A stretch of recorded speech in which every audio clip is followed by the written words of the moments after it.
The massive alien ship appeared in Earth's orbit without warning. Its silver hull gleamed in the sunlight as it hovered above the United Nations space station. People on Earth looked up at the night sky and pointed at the new star that hadn't been there the day before. Ambassador Zalthar stepped onto the human space station with 4 of his guards. He was tall and thin with blue skin that seemed to shimmer. His large eyes blinked slowly as he looked at the humans who came to meet him. "We need your help," Zalthar said to the human leaders. His voice translator made his words sound flat and emotionless. "The Void Eaters are destroying our worlds one by one." Captain James Miller stood at the back of the room, watching carefully. As head of Earth's security team, he didn't trust this sudden visit. Zalthar touched a device on his wrist. A hologram appeared, showing strange dark shapes moving through space. The shapes approached planets, and then the planets simply vanished. "3 of our member species are already gone," Zalthar said. "Billions dead. 17 worlds destroyed." The human leaders whispered among themselves. President Chen leaned forward. "Why come to us? Your galactic confederation has much better technology than Earth." Zalthar's thin shoulders slumped. "We have tried everything. Our weapons do nothing. Our shields fail. We need new ideas." Captain Miller noticed how the alien seemed embarrassed to ask humans for help. The Confederation had discovered Earth only 5 years ago and had kept their distance, calling humans unpredictable and primitive. "We will discuss your request," President Chen said. "Please wait." After the aliens left the room, the Earth Defense Council argued loudly. "They looked down on us for years, and now they want our help," General Santos said. "This could be a trap," another official warned. Captain Miller spoke up. "These Void Eaters sound like a threat to everyone, including Earth. We should help." President Chen nodded slowly. "I agree. But what can we offer that their advanced technology hasn't tried?" Admiral Helena Chen, the President's older sister and commander of Earth's Space Forces, smiled for the first time. Something they would never expect. Something they would consider primitive. 6 hours later, Ambassador Zalthar returned to the meeting room. His large eyes widened when he heard the human's decision. "You will help us?" he asked, hope in his voice. "Yes," President Chen said. "We will send a fleet to assist you." Zalthar bowed deeply. "Thank you. Which of your mighty war vessels will you send?" Admiral Chen stepped forward. "We're sending the 3rd Reserve Fleet." The alien's translator must have malfunctioned because Zalthar made a strange choking sound. "Reserve. That means not your best ships." "Correct," Admiral Chen said. 37 ships. Older models. Crews that don't always follow the rules." Zalthar's blue skin turned slightly purple. But the Void Eaters are the greatest threat in the galaxy. You send your weakest forces." Admiral Chen smiled. "Sometimes what looks weak isn't weak at all. Sometimes being underestimated is the greatest advantage." Captain Miller watched the aliens' confusion with amusement. The Confederation was about to learn an important lesson about humans. Sometimes the most dangerous weapon was the one the enemy never saw coming. Admiral Helena Chen stood on the bridge of the UES Resilient and looked out at the stars. The ship had seen better days. Paint peeled from some walls, and certain control panels had been replaced so many times they didn't match anymore. But the old girl still had fight left in her. "Admiral, all ships report ready for jump," said Lieutenant Rodriguez from her station. Helena nodded. At 62 years old, she had been 6 months from retirement when this mission came up. Now, instead of fishing at her lake house, she was leading humanity's weakest fleet against the greatest threat in the galaxy. "Ambassador Zalthar is requesting permission to come to the bridge," Rodriguez added. "Send him up," Helena said. When the tall blue alien entered, he looked around with poorly hidden disgust. His eyes lingered on the duct tape holding together one of the sensor displays. "This is your command center?" he asked. Helena smiled. "Welcome to the UES Resilient, Ambassador." She's 20 years old and has survived 3 wars. On my world, we replace ships every 5 years, Zalthar said. We believe in fixing things here, Helena replied. You'd be surprised what can be accomplished with a little creativity and some duct tape. The alien clearly didn't understand, but Helena didn't explain further. Let him see for himself what humans could do.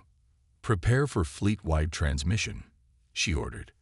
On the main screen, 36 other ships appeared.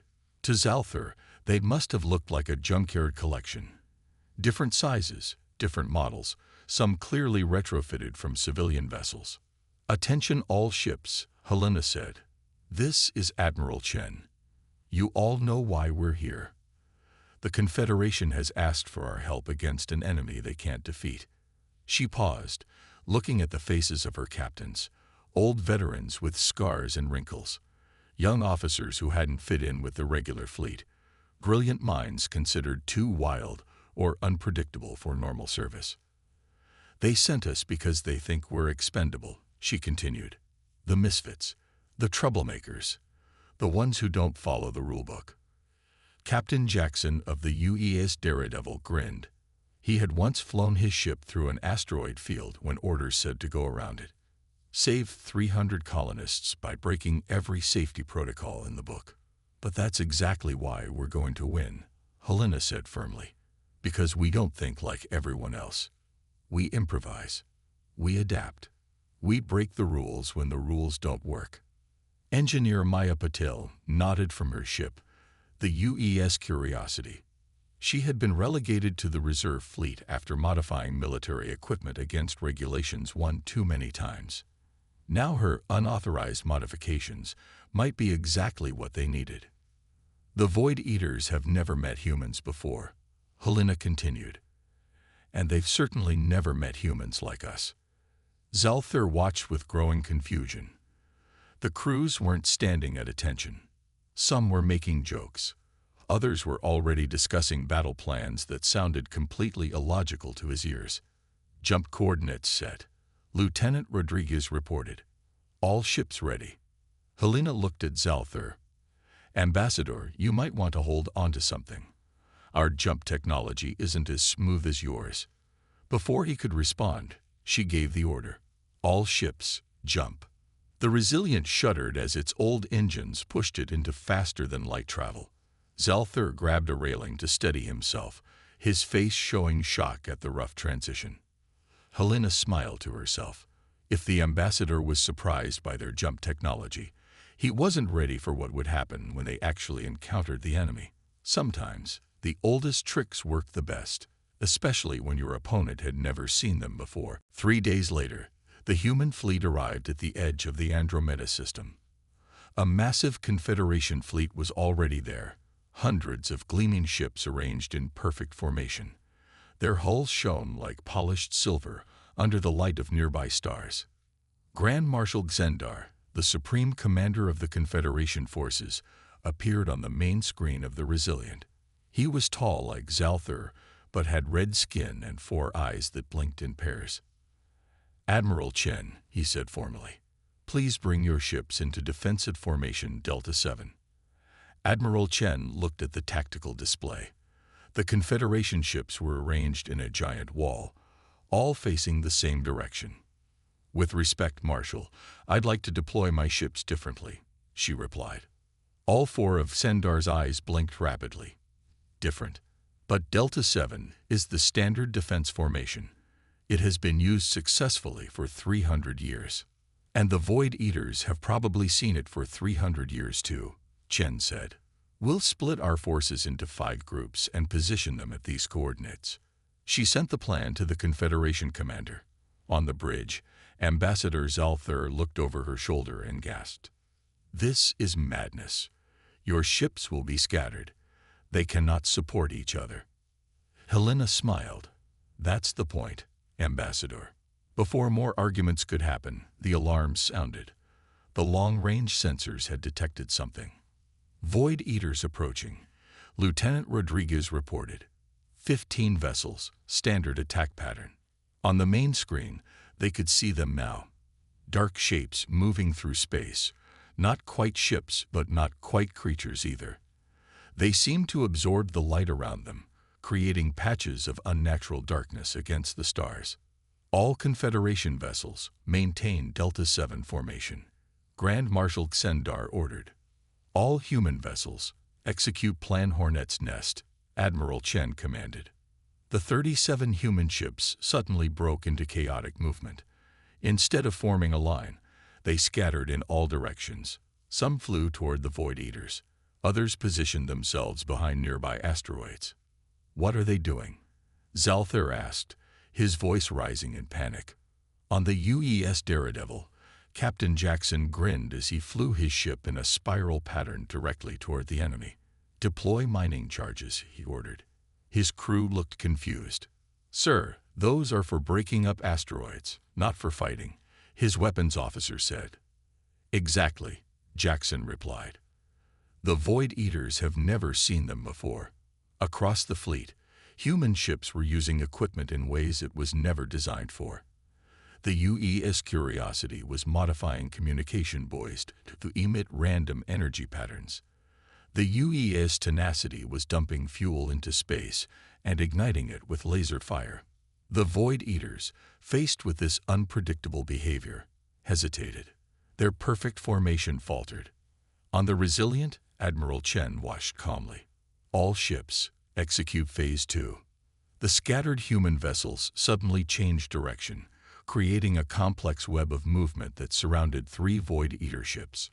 Mining charges exploded, not damaging the enemy but confusing their sensors with debris and energy flares. Grand Marshal Xendar watched in shock as the strange tactic worked. For the first time, the Void Eaters seemed confused. "Impossible," he whispered. Admiral Chen looked at Ambassador Zalthar. "Sometimes, Marshal, the best way to fight a superior enemy isn't with better weapons, but with weapons they've never seen before." And as the confused Void Eaters began to retreat, Helena allowed herself a small smile. The humans hadn't fired a single conventional weapon yet, but they had just won the first round. Lieutenant Maya Patel couldn't sleep. For 3 nights since their first victory against the Void Eaters, she had been staring at the sensor data. Something wasn't right. The small engineering lab on the UES Curiosity was cluttered with tools and spare parts. Maya had turned off the main lights, leaving only the blue glow of her screens illuminating her dark skin and tired eyes. "Computer, replay the moment when Void Eater Ship 3 disappeared," she said. On the screen, the dark shape seemed to fold in on itself before vanishing. Most people thought the Void Eaters were simply leaving, jumping to another part of space. But Maya wasn't convinced. "They're not eating the planets," she whispered to herself. "They're taking them somewhere." She immediately called Admiral Chen on a secure channel. Despite the late hour, the Admiral answered quickly. "This better be good, Lieutenant," Chen said, her hair messy from sleep. "Admiral, I think I know what the Void Eaters are doing," Maya said excitedly. "They're not destroying matter, they are transporting it." She sent the data to Chen's screen. "Look at these energy readings. They match old Earth theories about matter transportation." Admiral Chen studied the readings with narrowed eyes. "You're sure about this?" "As sure as I can be without more data," Maya replied. "But I need to test my theory. I want to modify our old terraforming equipment to track where the matter goes." "Terraforming equipment?" Chen raised an eyebrow. "That's meant for preparing planets for colonization, not for tracking alien technology." Maya grinned. "Exactly why it might work. The Void Eaters won't expect it." The next morning, Admiral Chen called a meeting with the Confederation scientists. The aliens listened politely to Maya's theory, then immediately dismissed it.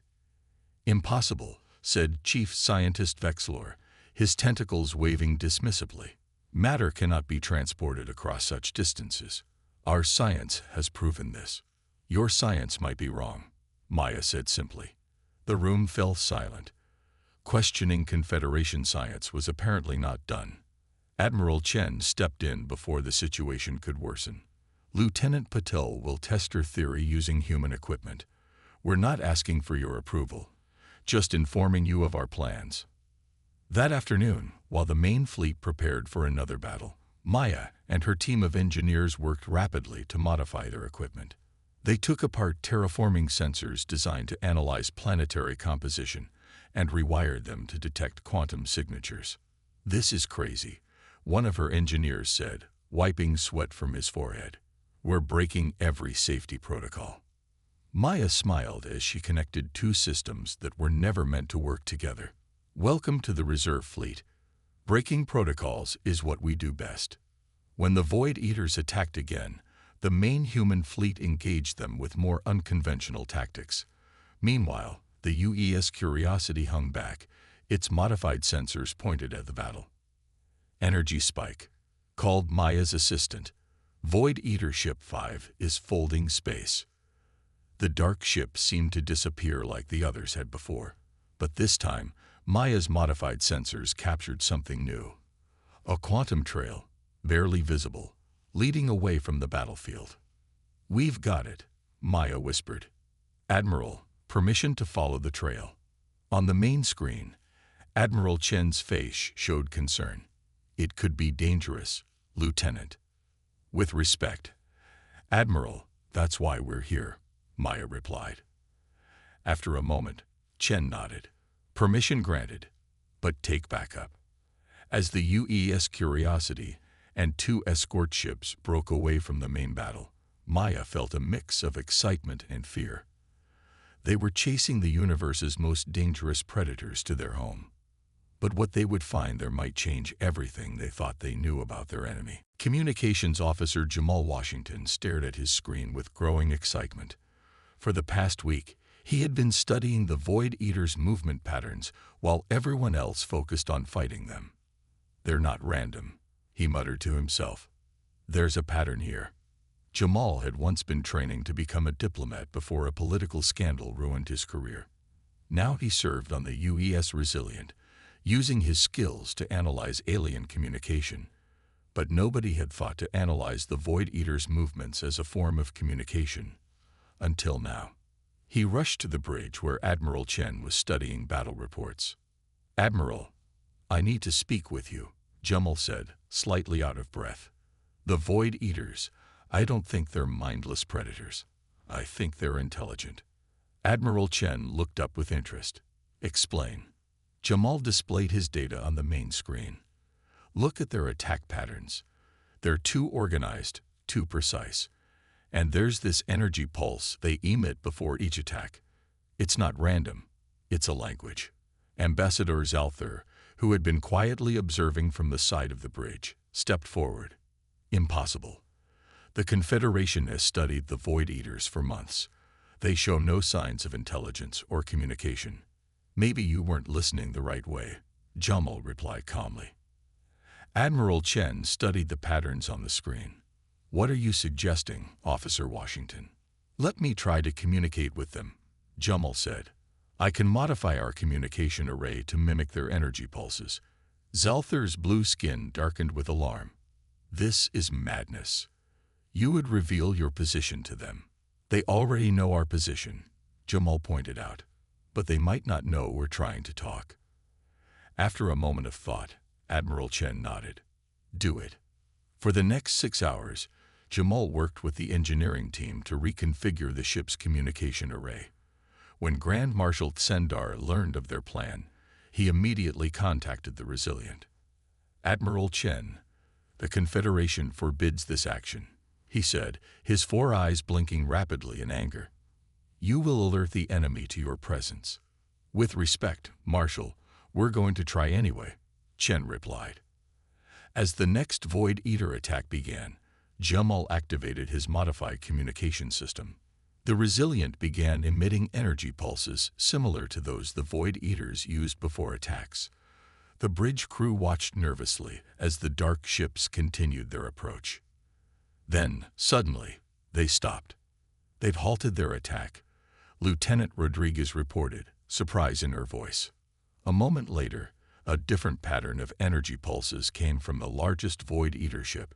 Jamal's system translated it into basic concepts. "They're responding," he whispered in awe. "They're asking who we are." Admiral Chen looked at Ambassador Zalthar, whose mouth hung open in shock. "Sometimes understanding your enemy is more powerful than any weapon," she said. Over the next hour, Jamal established basic communication with the Void Eaters. Through simple energy patterns, he learned that they called themselves the Harvesters. They weren't destroying worlds. They were collecting specific elements needed to prevent the collapse of their home universe, which existed in a different dimension. As this information spread through the human and Confederation fleets, everything changed. What had seemed like an unstoppable enemy suddenly became something else, a desperate civilization trying to survive. "They need our help," Jamal told Admiral Chen, "and I think we can give it to them without sacrificing our worlds." For the first time since the conflict began, a fragile hope appeared. The humans had done what the Confederation couldn't. They had turned an enemy into a potential ally. Captain Sofia Rodriguez of the light cruiser UES Defiant gripped her command chair as another blast rocked her ship. Despite the new understanding with the Harvesters, not all of them had received the message to stop fighting. A group of 3 Harvester ships had appeared suddenly near her position and attacked without warning. Shields down to 12%. Her tactical officer shouted over the alarms. "Engine room reports damage to the main drive." Another crew member called out. Sophia assessed their situation quickly. The Defiant had been separated from the main fleet during a patrol mission. Their distress call had been sent, but help would take at least an hour to arrive. They wouldn't last that long.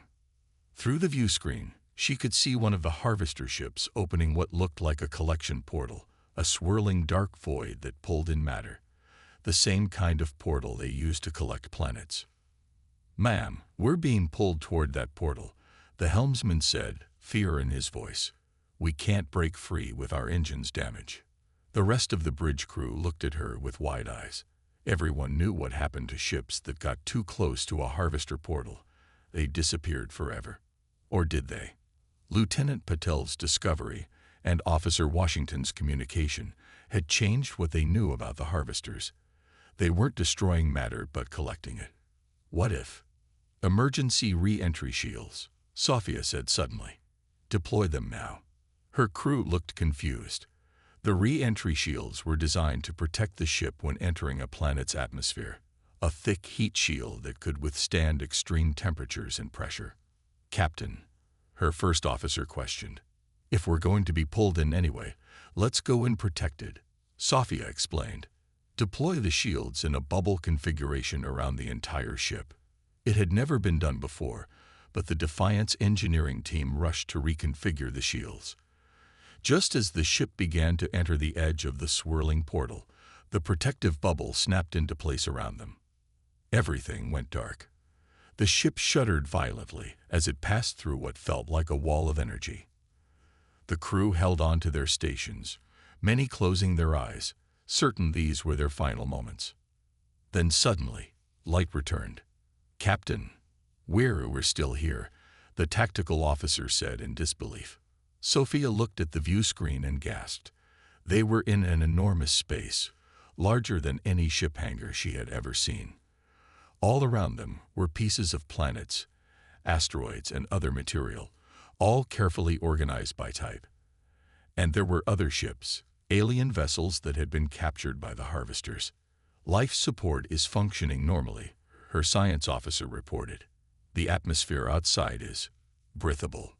Scan for life signs on those other ships," Sophia ordered. Moments later, her crew confirmed what she had suspected. "Captain, we're detecting thousands of life signs. Some match species we thought were extinct." Using the ship's communication system, Sophia broadcast a message to the main fleet. "This is Captain Rodriguez of the UES Defiant. We've entered a Harvester collection node. The planets and ships they've taken, they are preserved here. And the people, some of them are still alive." As her message was relayed across the human and Confederation fleets, Sophia knew the nature of the conflict had just changed again. This wasn't just about stopping the Harvesters anymore. It was about saving the people they had taken. Master Sergeant Tonis Novak had been in trouble his entire military career. Too many fights, too many questions, too little respect for authority. That's why he ended up in the reserve fleet, leading a team of Marines that the regular military didn't want. Now, as he stood in the shuttle bay of the UES Resilient with 20 of his problem soldiers, he couldn't help but smile. Their time had come. "Listen up," he said to his team. "A harvester vessel has been damaged in the last battle. Admiral Chen wants us to board it and gather information. Volunteers only." Every hand went up immediately. These were the soldiers who ran toward danger while others ran away. "Good," Novak nodded. "Gear up. We leave in 10 minutes." As they prepared their equipment, Admiral Chen and Ambassador Zalthur entered the shuttle bay. "Sergeant Novak," Chen said, "this mission is extremely dangerous. The Confederation's elite forces have tried boarding harvester vessels before. None returned." Zalthur looked at Novak's team with doubt in his large eyes. One Marine was adjusting a homemade flamethrower. Another was sharpening a combat knife. They didn't look like elite soldiers. They looked like troublemakers. "With respect, Admiral," Novak replied. "Maybe that's because they sent their elite forces. We're not elite. We're survivors." 20 minutes later, their shuttle approached the damaged harvester vessel. It floated in space, dark energy still flickering around a hole in its side where a human mining charge had exploded. "Remember," Novak told his team as they prepared to board, "we're not here to fight unless necessary. Our priority is information." They entered through the damaged section, their magnetic boots keeping them anchored as they moved through the strange environment. The inside of the harvester ship was unlike anything they had seen before. Organic and mechanical parts blended together in ways that made no sense to human eyes. "Stay together," Novak ordered as they moved deeper into the vessel. "Phillips, watch our backs." Private Phillips, who had been disciplined 6 times for disobeying orders, nodded seriously. When it mattered, Novak knew his people would perform. The team moved carefully until they reached what appeared to be a central chamber. Strange lights pulsed along the walls, and in the center was a glowing core. "Looks like their control center," Corporal Martinez whispered.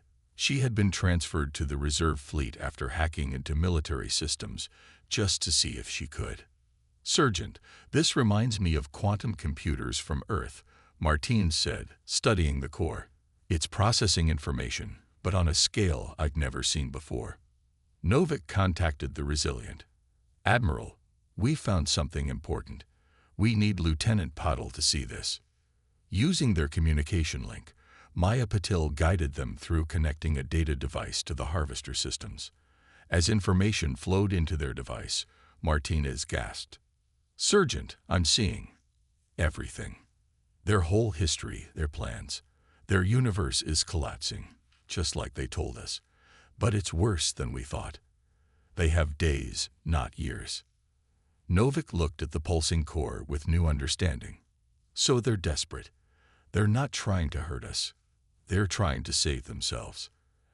As the team carefully extracted themselves from the vessel with their precious data, Novak realized this mission might have just changed the course of the war. The harvesters weren't the enemy anymore. Time itself was the enemy. And both humans and harvesters needed to work together if either was going to survive. Dr. Eleanor Wu had never fit in with other scientists. Her theories about dimensional physics were considered too radical, too strange for serious research. When no university would fund her work, she joined the reserve fleet simply to get access to deep space for her experiments. Now, as she stood in the lab of the UES Resilient examining the data from the harvester vessel, she couldn't help but smile.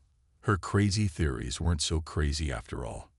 "Admiral Chen, I need to speak with you immediately," she said into her communicator. 30 minutes later, the ship's conference room was filled with key personnel. Admiral Chen sat at the head of the table. Maya Patel and Jamal Washington were there too, along with Sergeant Novak, still dirty from his mission. Ambassador Zalthur and 3 Confederation scientists had also been invited. I know how to help the harvesters without sacrificing any more worlds, Dr. Wu announced. The room fell silent. The Confederation scientists looked at each other with doubt. Dr. Wu displayed the data from the harvester ship on the main screen. Their universe is collapsing, as we already knew. But they don't actually need our planets. They need specific elements that exist in our dimension. She pointed to complex diagrams showing atomic structures. They've been taking entire planets because their technology isn't precise enough to extract only what they need. And you think you can do better? One of the Confederation scientists asked with clear disbelief. Dr. Wu smiled. Yes, we can build a dimensional bridge, a controlled gateway between our universe and theirs. Zalthar stood up in alarm. Impossible. Such technology is theoretical at best, dangerous at worst. 10 years ago, I designed a prototype dimensional gateway, Dr. Wu explained calmly. No one would fund it because it seemed pointless. But now, she looked at Admiral Chen. We could modify the resilience power core to generate the initial field. The Confederation scientists immediately began listing all the reasons it wouldn't work. The energy requirements would be too high. The physics were unproven. The risks were too great.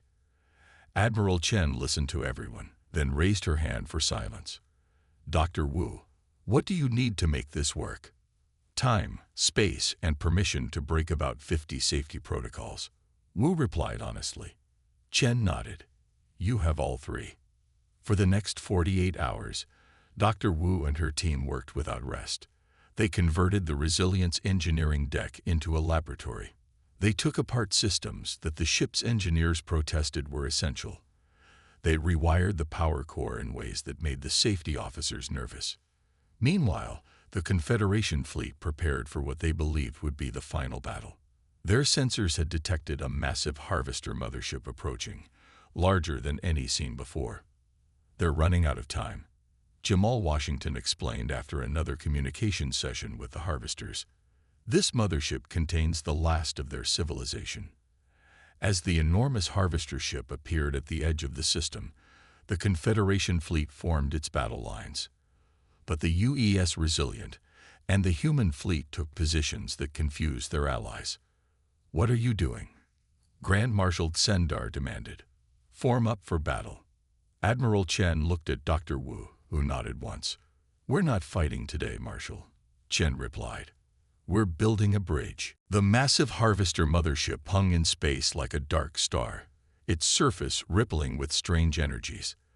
The Confederation fleet had weapons locked and ready, waiting only for Grand Marshal Xendar's command to attack.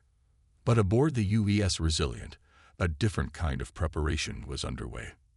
The dimensional bridge is stable, Dr. Wu reported, her face glowing with pride and exhaustion. We can maintain it for approximately 20 minutes before the power core needs to cool down. Admiral Chen nodded. That should be enough time. She turned to Jamal Washington. Send the message. Invite them aboard. Jamal's fingers moved quickly over his console, sending energy pulses toward the harvester mothership. The bridge crew waited in tense silence. They've responded, Jamal announced after a moment. They're sending representatives. Ambassador Zalthar, who had been watching from the side of the bridge, stepped forward in alarm. You're allowing them on the ship. This is madness. It's called diplomacy, Ambassador. Admiral Chen replied calmly. Sometimes you have to invite your enemies to dinner. 30 minutes later, in the Resilience conference room, history was made. 2 harvester representatives had arrived through a small portal of their own making. They were strange beings, their forms shifting constantly between solid matter and energy, their faces just swirling patterns of light. Across the table sat Admiral Chen, Jamal Washington, Dr. Wu, and Ambassador Zalthar. After much protest, Grand Marshal Xendar had agreed to join as well, his 4 eyes watching the harvesters with deep suspicion. Jamal, using his modified communication system, translated between the beings. We thank you for this meeting. The larger harvester's patterns shifted into what might have been gratitude. Our time grows short. Our universe fades. Through Jamal, Admiral Chen explained Dr. Wu's proposal, a controlled dimensional bridge that would allow the harvesters to extract exactly what they needed without destroying inhabited systems. We could establish collection points in uninhabited systems, she suggested. Gas giants, dead stars, asteroid fields, places with the elements you need, but no life to harm. The harvesters' patterns swirled rapidly as they communicated among themselves. The Confederation representatives seemed shocked by the idea. You would help them? Grand Marshal Xendar asked in disbelief. After all the worlds they've destroyed. They were trying to survive, Jamal said softly, just as we would. The smaller harvesters' lights pulsed in what Jamal interpreted as a question. Why would you help us when we have caused such harm? Admiral Chen looked directly at the shifting being. Because that's what humans do. We fix problems. We build bridges. We find a way for everyone to survive. For 3 hours, they negotiated the details. The harvesters would stop all attacks immediately. Dr. Wu would work with them to perfect the dimensional bridge technology. The Confederation would help identify suitable uninhabited systems for harvesting. And most importantly, efforts would begin immediately to rescue those who had been taken by the harvesters and were still alive in their collection nodes. As the meeting concluded, Ambassador Zalthar approached Admiral Chen privately. I did not understand when your people sent this reserve fleet, he admitted. I thought you were insulting us by sending your weakest forces. Chen smiled. They're not our weakest, Ambassador. They're our most creative. Sometimes the old ways of thinking have to be set aside to find new solutions. Outside the viewports, the harvester mothership's dark surface began to glow with a new kind of energy. Not the threatening darkness of before, but something almost hopeful. 6 months had passed since the historic agreement between humans, the Confederation, and the harvesters. The UES Resilient floated near a large gas giant in an uninhabited system, watching as a controlled dimensional bridge shimmered in space before them.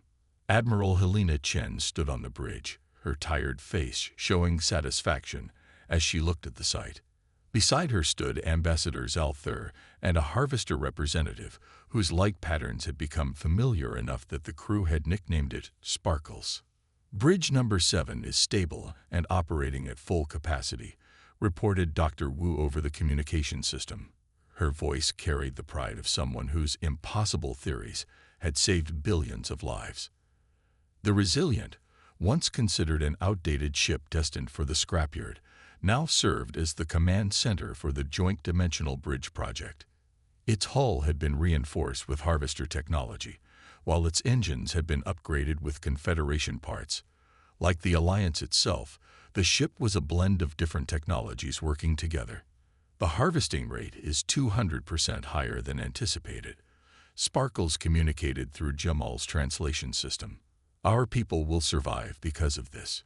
Zalthar, who had once looked at humans with thinly veiled contempt, now turned to Admiral Chen with genuine respect. I have wondered something for months now. Admiral, why did Earth truly send this reserve fleet? I cannot believe it was just because they were available. Chen smiled and gestured around the bridge. Lieutenant Rodriguez was showing a Confederation officer how to operate the modified human communication systems. Engineer Maya Patel was deep in discussion with harvester technicians about quantum field dynamics. Sergeant Novak was training a mixed team of human, Confederation, and even a few harvester security personnel. We didn't send our reserve fleet because they were expendable. Ambassador, Chen explained. We sent them because they were exactly what was needed. She walked to the viewport, looking out at the dimensional bridge glowing against the backdrop of space. The regular fleet follows rules and procedures. They're excellent at fighting wars using established tactics. But this wasn't a conventional problem. So your leaders knew this all along? Zalthar asked in surprise. Chen laughed. Let's just say they know that sometimes the most valuable soldiers aren't the ones with the shiniest ships or the most medals. They're the ones who see problems differently. On the lower decks of the ship, Captain Sofia Rodriguez was coordinating the latest rescue mission from a harvester collection node. Over 12,000 beings from various species had already been recovered alive. Some had been presumed extinct for decades. In the science lab, Dr. Wu was teaching young engineers from both the Confederation and the harvesters about dimensional physics. Her once rejected theories were now the foundation of a new field of science. And in his quarters, Jamal Washington was learning the harvesters' complex language of light and energy directly from them. Something no one had thought possible 6 months ago. A message arrived from Earth. The United Nations had approved the construction of special habitats for harvester families who wished to relocate to this universe as their own continued to collapse. Admiral Chen looked at her misfit crew.